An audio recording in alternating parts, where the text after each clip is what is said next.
Paul Garcia deserve ang spot sa Hinebra at kapansin-pansin ding lumaki na ang pangangatawan nito. Ready na next PBA season? At Benny Boatwright maglalaro na sa Taiwan. Kamusta na nga ba ang naturalization process dito sa Pilipinas? So yan ang ating mga tatalakayin. So balita nga pong di umano ngayon na maglalaro daw di umano si Benny Boatwright sa Taiwan. Matatanda ang si Benny Boatwright ay produkto ng USC na siyang nakapaglaro din sa iba't ibang liga sa iba't ibang bansa. Kabilang na dito ang naging stint or paglalaro nito sa PBA dito sa Pilipinas para nga sa koponan ng San Miguel Beermen. Si Benny Boatwright ay nagkaroon ng magandang performance mula sa SMB taong 2023 to 2024 PBA Commissioner's Cup na kung saan na pag-champion pa nga niya ang team na ito.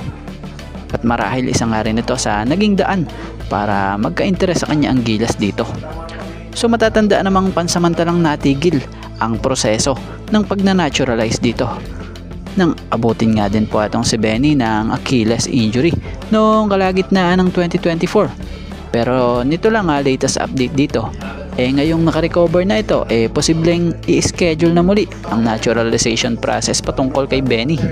So ibig sabihin lang yan, posibleng malapit nang gumulong muli sa Congress ang hearing sa kaso nitong si Boatwright na siyang napipiling gawing naturalized player ng Gilas Pilipinas. So sana talaga magtuloy-tuloy na yung proseso ng pag-aayos ng naturalization nitong si Benny Boatwright dahil kailangan na rin yung tulad niya sa Gilas. Dahil ayon niya kay Coach Tim noon, parang ito daw yung type ng player na parang pinalaking Justin Brownlee. So alam naman natin si Brownlee mahusay pa rin naman, kaya lang hindi na rin siya bumabata . So kung si Benny ang ipapalit na sa pwesto ni JB, goods na din ito. Dahil all-around player din naman itong si Benny Boatwright. At mapunta naman tayo rito sa patungkol kay Paul Garcia. So kapansin-pansin nga po sa mga ginagawa nitong si Paul Garcia ngayong off-season via IG post niya, credit po. Tuloy-tuloy ang paghahanda niya kahit na walang kasiguraduhan pa kung isasama ba siya sa final lineup ng Hinebra next season.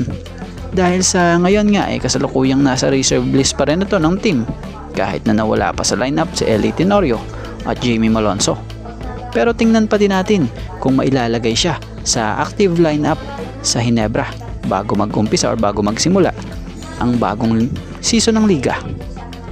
So kung tutuusin deserve niya magkaspat nga sa Hinebra dahil sa sipag ng kanyang pinapakita.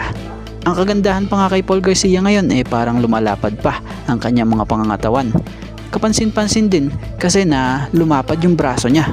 So goods ito dahil guard siya na po pwedeng pangbangga sa mga katunggali ng Hinebra, at least hindi siya basta-basta maitutulak, diba? So sana mabigyan din siya ng spot sa lineup ng Hinebra gaya na lamang ng nangyari noon kay Jason David last conference. Nung naipasok, naipakita niya yung tunay na kakayanan niya. So sana ganun din ang gawin kay Paul Garcia.